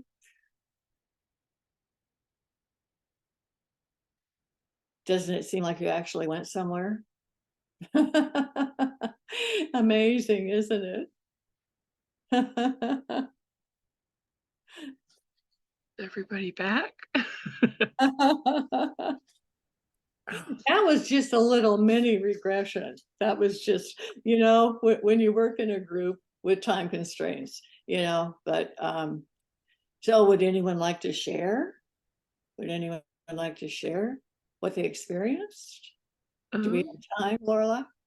Yeah, that's fine. Carol has her hand up. She'd like to share something. Excellent. Oh, you're muted, so Carol. You have to unmute yourself. Okay. I'll just briefly say it was before time or out of time. And I was kneeling before the Ascended Masters, accepting an assignment to come to Earth for the first time. Skip a lot. I remember a life when I was in Lemuria the first time, and was committed to be here for as long as it takes. So it was all Claudia Edge was my contact. Claudia. She was saying, "You go, girl." And I was saying, "We are one." And basically it was just all affirmation, but things I didn't know before. And I had a different name I didn't know I had. But it was receiving assignments and way back. And whatever's happened in between, it's all good. Beautiful. Wonderful. Wonderful. Thank you. Well, that's awesome. To go back before. Fun. I'm really, really, really receptive to hypnosis. And so that was just the right. I mean, I get a lot of stuff, for the least a little bit. Yeah, I wrote a whole book by going through past life regression 50 years ago. So wonderful, wonderful. Yeah, it's kind of like this kind of work is kind of like taking a two-week vacation to Paris and then writing on a postcard what it was like, Yeah. Because you can't put into words everything that happens typically. I write it down. I'm able to receive it and write it down at the same time so I don't lose the information, but it's fun. It is. To get something new. Yeah. Wonderful. Wonderful. Thank you. Thank you. Yeah, I went on a journey. I don't know about everybody else, but it really connected a lot of things of a lifetime. I got teary-eyed because it really connected things, and my daughter with my contact person, which I was trying to understand that, and it was the survivor's guilt and why I am traumatized by smoke, and that is carried over to this lifetime when you asked about that. So it's another one that is carried through. So it was a lot of closure for me. So thank you for that. Wonderful, wonderful. Thank you. Yeah, and I don't usually get names, so it was great to have a name. I was like, whoa, okay. Usually I don't get a lot of names, so thank you so much for that. Anybody else have any questions or want to share before we move on? Okay, I just want to double check I'm not missing anything. Okay. Well, thank you so much for that, Diane. Is there anything else you wanted to share before we? I just want to mention that if you didn't have the experience during this process that we went through today, don't dismay, because I gave you the suggestion that more information would occur to you at times that are appropriate for you. And it can happen, just like the others were saying, when you're washing dishes, taking a shower, and anytime you go into that automatic mind thing, you go into alpha and theta. Typically it's alpha, where you're on automatic, you're on autopilot. That's typically when you get the more information. Honor it. I love working with groups like this because I don't have to tell you guys anything. You already know. It's fabulous. Oh, please visit my website, DianeRoss.com. Real easy, real simple. Yeah, and I think Nadine has posted that in the web chat also. So if anybody wants to click on there, it's easy to access. And everybody's just thanking you and saying how beautiful their experience was. So thank you so much. Thank you. Thank you for holding space with us today and all you do. Diane is a fellow facilitator with me, and I'm just so thankful for all the spaces she holds. So thank you so much. It's an honor. It truly is an honor to do. And you all know that. I mean, to do this kind of work, it's truly an honor. very much. I'm so thankful to be of service. Me too, because I've certainly been the recipient of a lot of help. Mhm. Tons. Very Happy, much. yeah, happy to give. Thank you so much, sweetheart. And last, anybody else has any comments? We're going to wrap it up with a closing blessing. Okay. I just want to introduce Rev Ned Sheldon. Rev has been teaching unconditional love in classrooms and in the world for over 40 years and participating in the Lakota ceremony for over 30 years. He considers himself an older, odd fellow who sits on the back deck of oneness, enjoying the very heart, lifeblood, and impulse we carry within us to connect with the divine, with the cosmos, and the greater consciousness. This is the path for Rev in becoming the mystical being that we all are created to be on. His ways and experiences are filled with unlimited possibilities of the cosmos. This lifestyle dissolves the dullness, the emptiness, and voidness that many precious ones transverse through. This oneness opens the doors and portals to other entities, incredible energies, and expanding pure love wrapped in the mystical more. Thank you for being here and always holding this space for us, Rev. Thank you. This has been a high blessing to be here on this day, this sacred day. And before I start, last night when I was going over the notes,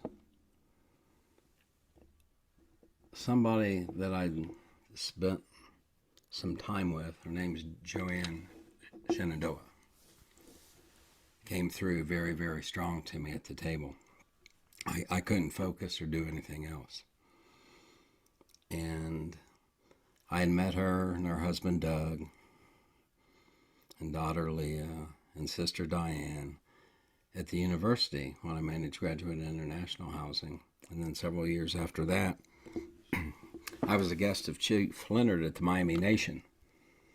And she just did a surprise visit in, not knowing all that was happening, to Chief Leonard to do a concert. And I got to spend the weekend a lot of hours with her talking and sharing. She came in just to give him a personal concert. But her energy's just, it was very, very interesting. I think she just came to put some extra blessings on this closing.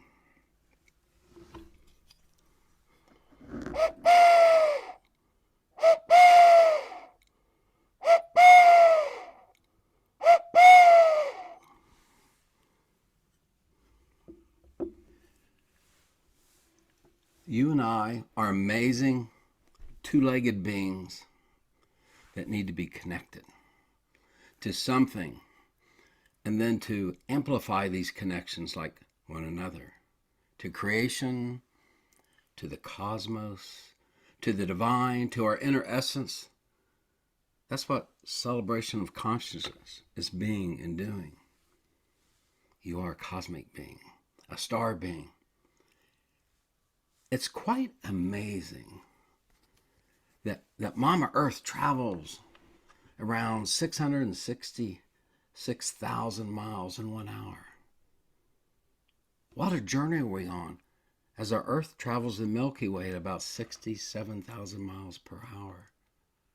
Sounds cosmic to me. We are so much more.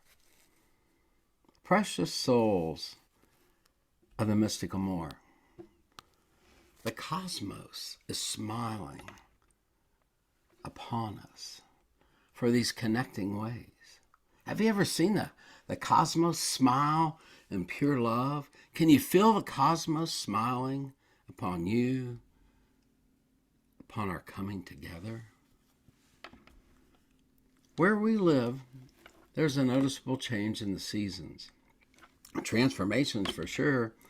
And even here in the month of December, 'tis the season for rejuvenation. December, fall, winter energies are incredible here in Ohio. We tend to think trees are dormant this time of year, but they are active within themselves in so many ways. What can the tree people teach us? Remember, we are creators and multidimensional beings flying around the galaxy. When the leaves drop every year, I think, what do I need to release from the inside out? You know what? The tree hormones trigger a process whereby the tree uses its cells to form bumpy line at the place where the leaf stems meet the branch, and the leaves are then actively pushed or cut off the branch.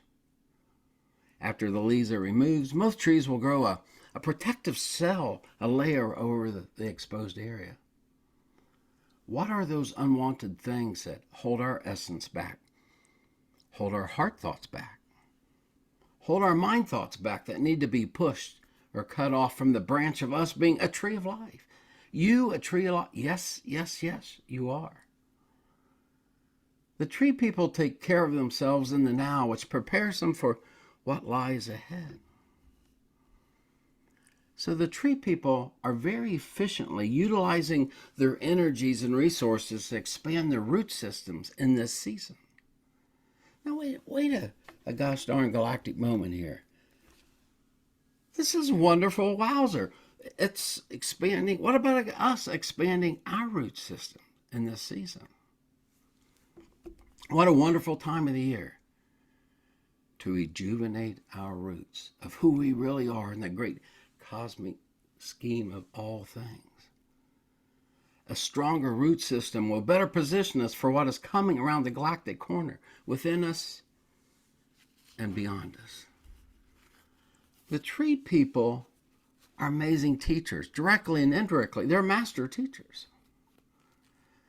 Let us reflect on all of the energies we've shared in this meaningful gathering of the more.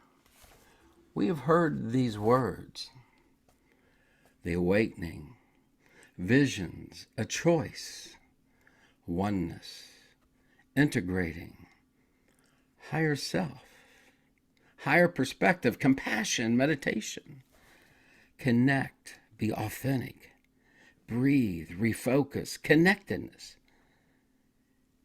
be within yourself, letting go, connecting to energies, journaling, keep thinking and track of your thoughts, trust in yourself, past life regression, breathe, relaxation, be aware of your surroundings. It's very important what we do with these energies that we have experienced together, the energies of one another and those watching, and the energies of the higher entities and their energies, connections.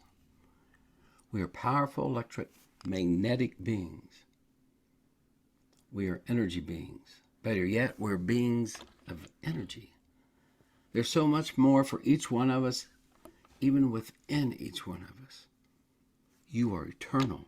You are cosmic.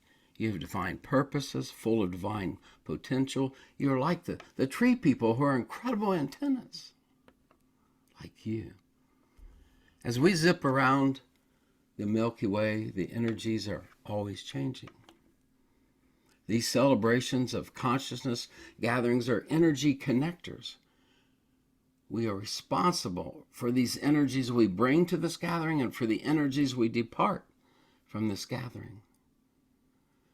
The tree people have nudged me on a particular usage of the word rejuvenation, and according to Collins Dictionary, it's just to make new or fresh again. One of my favorite classes in college was geology.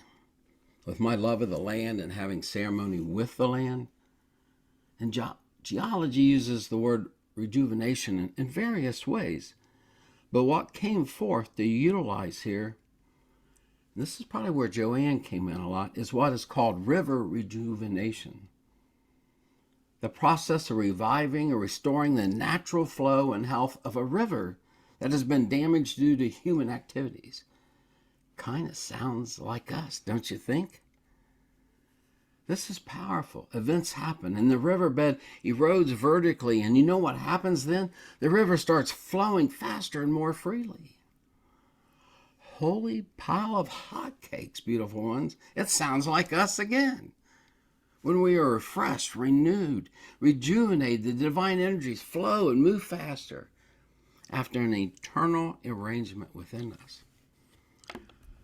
Well, shining souls of all creation, made from the stuff of the stars, higher blessings of the infinite cosmic light of pure love be with you till we gather again in these most sacred ways as we do. You are a gift of the cosmos until we gather again in these good ways.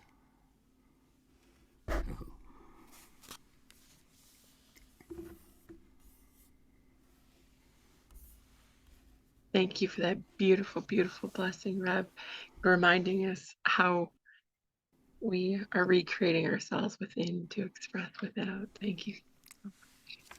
And thank you all for being here today and holding space with us. As I said, post a reminder in the chat, we have our Wednesday night secrets and sharing groups at 7 p.m. Central Standard Time, 8 p.m. Eastern. All are welcome to attend. And we thank you for holding space with us and creating these beautiful energies today. Thank you so much.